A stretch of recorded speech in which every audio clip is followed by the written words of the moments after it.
Fala aí, galera, tudo bom? Prazer, meu nome é João Pedro, sou membro aqui da Igreja de Maricá, faço parte do Ministério de Jovens e também do Ministério de Louvor aqui da nossa igreja. E é um prazer estar aqui hoje para trazer uma palavra para vocês e compartilhar um pouco do que Deus tem falado ao meu coração para você aqui que está assistindo esse vídeo. Bom, a palavra que a gente vai discutir aqui está lá em Eclesiastes, né, capítulo 3, versículo 11. E diz assim a Bíblia: Tudo fez Deus formoso no seu devido tempo, também pôs a eternidade no coração do homem, sem que esse possa descobrir as obras que Deus fez desde o princípio até o fim. Bom, Eclesiastes 3, para você que não conhece, é famoso por descrever o tempo certo de todas as coisas. O escritor ele faz questão de dar várias situações onde Deus tem separado para os seus filhos. Ele coloca isso no versículo 11 como a perfeição da obra de Deus, no sentido que Deus fez tudo perfeito em seu tempo.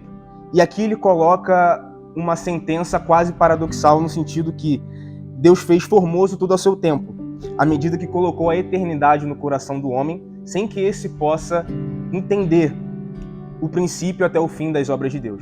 O que é esse colocar a eternidade no nosso coração? É essa vontade de descobrir o eterno, a vontade de descobrir o sentido das coisas, o sentido da vida. E nós vemos isso em toda a sociedade, não apenas na igreja, né? Possivelmente você pode ser não membro da igreja e está vendo esse vídeo e você provavelmente sente essa vontade de entender as coisas eternas, ainda que não tenha dimensão, por enquanto, do que isso seja. Então, para os que se dizem ateus, né, essa reflexão sobre as coisas eternas culminam numa não crença num Deus, seja ele único ou mais de um Deus. Se você é agnóstico, esse pensamento sobre a eternidade não te dá uma certeza de a existência de um Deus ou não.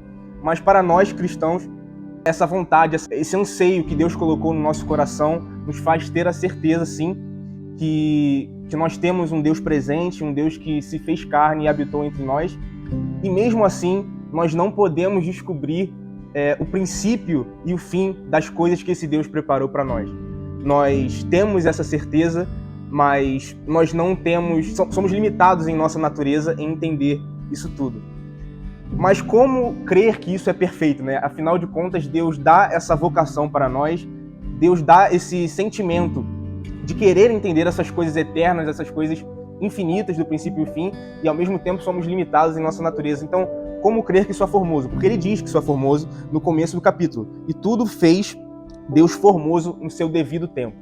E a palavra aqui é no seu devido tempo, porque há um tempo preparado para que nós busquemos, nós demos vazão a essa vontade de entender as coisas eternas e também não as conhecemos em essência. Paulo, falando um pouco sobre isso, na primeira carta aos Coríntios, capítulo 13, versículo 12, ele fala: Porque agora vemos através de um espelho, sombriamente, mas então veremos face a face. Agora conheço em parte, mas então conhecerei como também sou conhecido.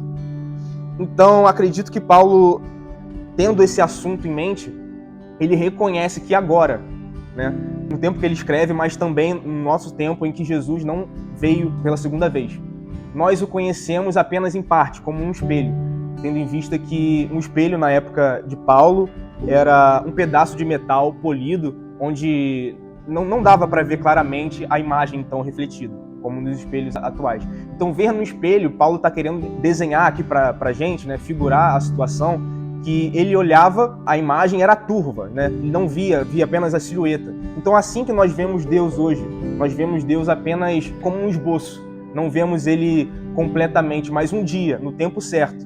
E agora, voltando para o texto em Eclesiastes, no tempo certo, no tempo devido que Deus preparou, nós vamos conhecer Deus em espírito e em verdade, vemos ele face a face e contemplar, então, o princípio e o fim das obras dele. Então, nós podemos entender que sim, estamos no tempo de buscar cada vez mais, de darmos vazão a essa eternidade que ele colocou no nosso coração, e a consequência dessa crença é Maranata, que venha Jesus, que venha Cristo buscar a sua igreja, e nós estamos ansiando esperançosamente para a vinda de Cristo, onde nós iremos concluir então esse plano de salvação que Ele colocou desde a nossa criação.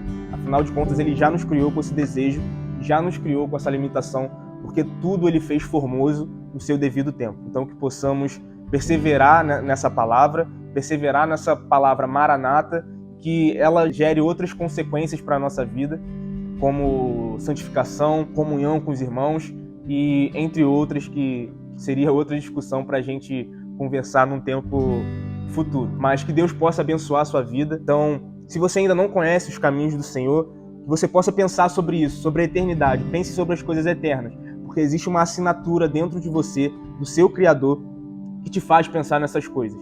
E medite na Bíblia e se apresente, abre o seu coração para Cristo. Eu tenho certeza que sua vida será transformada. É isso que eu queria falar para vocês. Então, a paz.